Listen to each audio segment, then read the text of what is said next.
착장 죽장, 착한 짱깨는 죽은 짱깨다. 많이들 들어보셨죠? 뻔뻔하거나 부끄러움을 모르는 중국인을 향한 다소 과격한 표현인데요. 중국발 미세먼지로 반중 심리가 커지던 시기에 이 말이 유행하기 시작하더니 최근에는 코로나 바이러스 사태를 두고 중국이 뻔뻔한 태도로 일관하자 다시 이 말이 유행하고 있습니다. 그런데 이 말에도 원조가 있다는 거 아시나요? 착한 인디언은 죽은 인디언이라고 내뱉었던 남북전쟁의 영웅, 그리고 인디언 학살자 필립 헨리 셰리든의 말입니다. 셰리든은 미국 육군 장교로 그가 처음부터 인디언 학살자로 유명한 건 아니었습니다. 그가 유명세를 얻게 된 건 미국 역사상 가장 중요한 남북전쟁에서의 활약 때문이었는데요. 서부전선의 보병대 사령관이던 셰리든은 후에 대통령이 되는 율리시스 그랜트 중장의 부름을 받아 동부전선에서 포토맥군 기병대 군단을 지휘하게 됩니다. 1864년 셰리든은 남북전쟁에서 최초로 초토화 작전을 실시하였는데 교통의 요충지이자 주요 격전지였던 셰넌도어 계곡의 경제적 사회 기반 시설을 완전히 파괴합니다. 그 때문에 남부 주민들에게 악명을 떨쳤습니다. 뿐만 아니라 1865년 남북전쟁의 방향을 완전히 뒤바꾼 게티스버그 전투에서 셰리든 기병대가 대활약함으로써 남부의 명장 로버트 리 장군을 꺾는데 중요한 역할을 합니다. 여기까지만 보면 셰리든은 뛰어난 판단력과 비정함을 갖춘 북부군의 훌륭한 지휘관으로 남았을 텐데요. 하지만 시대는 그의 재능과 전술을 그대로 두지 않았습니다.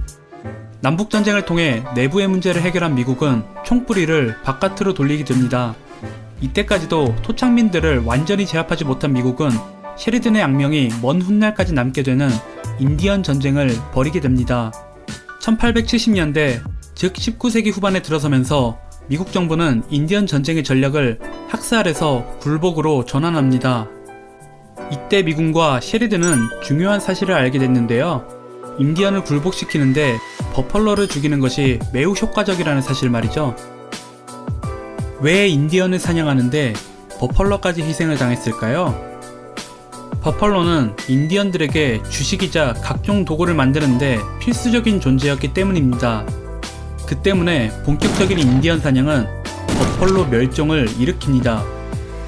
인디언들의 양식인 버펄로를 제거함으로써 이제 인디언 소탕의 주요 방법은 버펄로 죽이기에 집중되었습니다. 그 결과 1830년대까지 4천만 마리가 있던 버펄러들은 불과 반세기가 지나기 전에 1000마리 미만으로 떨어지고 말았습니다. 버펄로의 운명은 곧 인디언의 운명이었습니다. 버펄로가 사라지자 인디언들은 생존을 위해 미국 정부의 식량에 의존하게 되었고 끝내는 대평원을 백인들에게 내주고 좁은 보호구역에서 연명하는 길을 걷게 됩니다. 셰리든은 텍사스 입법부에서 버펄로 사냥꾼들이 골치 아픈 인디언 문제를 해결하는데 지난 30여 년 동안 전체 정교군이 거둔 성과보다 더 많은 기여를 했다고 증언했는데요.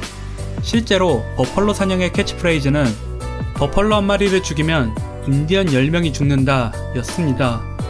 바로 이 시기에 착장 죽장의 유래가 나왔습니다.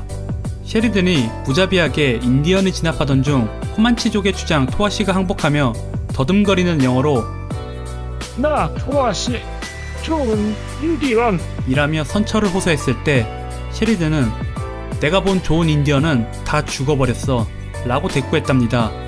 이 말이 좋은 인디언은 죽은 인디언 뿐이라는 말로 바뀌어 유명해졌습니다. 사실 이 말의 진위는 다소 불분명한데요. 정작 셰리든은 살아생전에 자기가 이 말을 하지 않았다고 부인하기도 했습니다.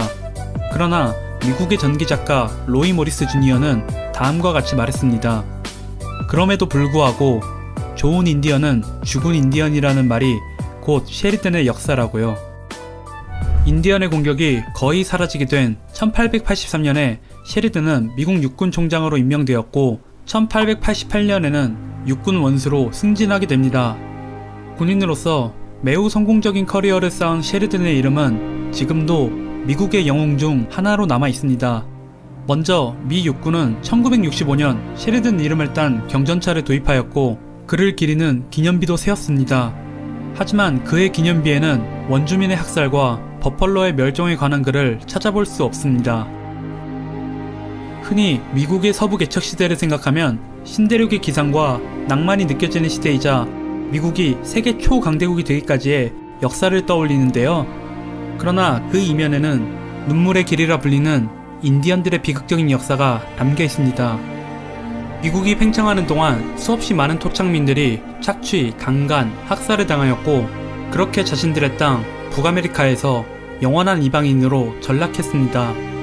아메리카 원주민들은 1500만에 육박한 인구를 가지고 있었지만 1900년에는 25만 명으로 줄게 됩니다. 이들은 지속적으로 탄압받다가 1928년이 되어서야 미국의 시민권을 얻게 됩니다.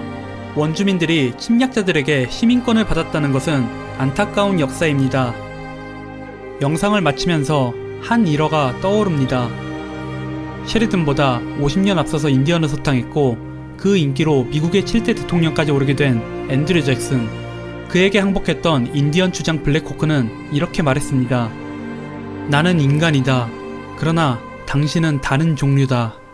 우리 또한 아픈 역사를 감안할 때 쉽게는 넘어가지 못하는 대목입니다.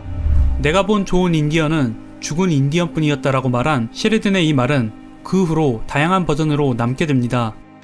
태평양 전쟁 당시 미 해군 제독이었던 윌리엄 홀씨는 좋은 쪽발이는 오직 죽은 지 6달 지난 쪽발이뿐이다 라고 말하기도 했고, 미국의 강경 보수주의 단체 티파티 데모에서는 한 시위자가 좋은 공산주의자는 죽은 공산주의자뿐이다 라는 슬로건을 내걸기도 했습니다. The only good communist is a dead communist. 우리에게도 잘 알려진 조지 오웰의 동물농장에는 좋은 인간은 오직 죽은 인간뿐이다 라는 대사가 나옵니다. 어떠셨나요? 우리가 쉽게 내뱉었던 일상의 단어가 실은 아주 무서운 역사에서 비롯되었음을 떠올려보면 조금 조심할 필요도 있겠죠? 근데 요새 중국이 하는 짓 보면... 아참, 여러분 혹시 조쿠조쿠라는 말 아세요? 좋은 구독자는 좋아요를 누른 구독자다.